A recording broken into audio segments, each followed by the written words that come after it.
Welcome to CodingCraft.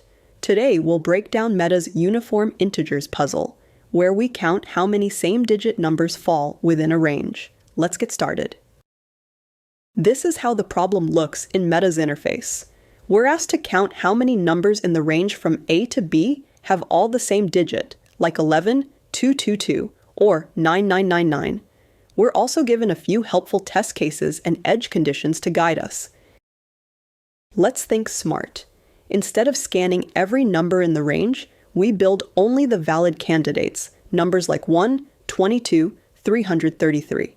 We do that by repeating digits 1 through 9 across lengths that match the size of A and B. Then we just count the ones that fall inside the range. Here's the full solution in Python. We loop through digit lengths and construct uniform numbers like 1, 22, or 5555. If the number is within the range, we count it. If it exceeds the upper bound, we stop early. To wrap up, we solved this puzzle efficiently by generating only uniform candidates and avoiding unnecessary scans. Stay tuned for more interview puzzles from Meta, Google, Amazon, and beyond, only on CodingCraft.